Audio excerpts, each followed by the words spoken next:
নমস্কার বন্ধুরা, শিবানী কিচেনে আপনাদেরকে স্বাগত। আজকে আমি লাউ চিংড়ি করব। এই লাউ চিংড়ি করার জন্য প্রথমে আমি চিংড়ি মাছগুলোকে দেখুন হলুদ আর লবণ মাখিয়ে নিচ্ছি, দিয়ে এগুলোকে ভেজে নেব। এবার এই দেখুন লাউটাকে কেটে রেখেছি, এবার এই লাউটাকে আমি সিদ্ধ করতে দেব। চলুন প্রথমে আগে চিংড়ি মাছগুলোকে ভেজে নিই। বন্ধুরা, তেলটা গরম হয়ে গেছে, এবার আমি এই চিংড়ি মাছগুলোকে ছেড়ে দিতে দেবো।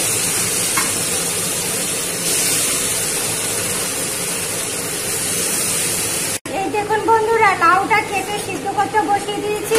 এবার এর মধ্যে আমি এই দেখুন পরিমাণ মতন এই দেখুন হলুদ দিয়ে দিলাম,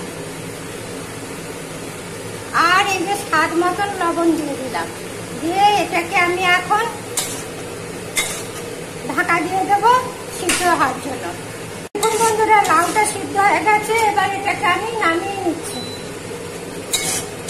দেখুন বন্ধুরা, চিনিটা লাল লাল হয়ে আসছে, এর মধ্যে আমি আদা, রসুন, পেঁয়াজ, কাঁচা শুকনো লঙ্কা বাটা দিয়ে দিলাম। এবার এর মধ্যে সামান্য একটু হলুদ দিলাম। এবার এর মধ্যে একটু জিরে গুঁড়ো দিলাম। ওখানে এই দেখুন ধনে গুঁড়ো দিচ্ছি, একটুখানি লাল লঙ্কার গুঁড়ো, ওখানে এই দেখুন লবণ দিলাম। এবার এটাকে আমি ভালো করে মশলাটাকে কষে নেব। দেখুন বন্ধুরা, আমার মশলাটা ভাজা হয়ে গেছে, তেল ছেড়ে দিয়েছে। এবার এর মধ্যে আমি চিংড়ি মাছগুলো ছেড়ে দিচ্ছি।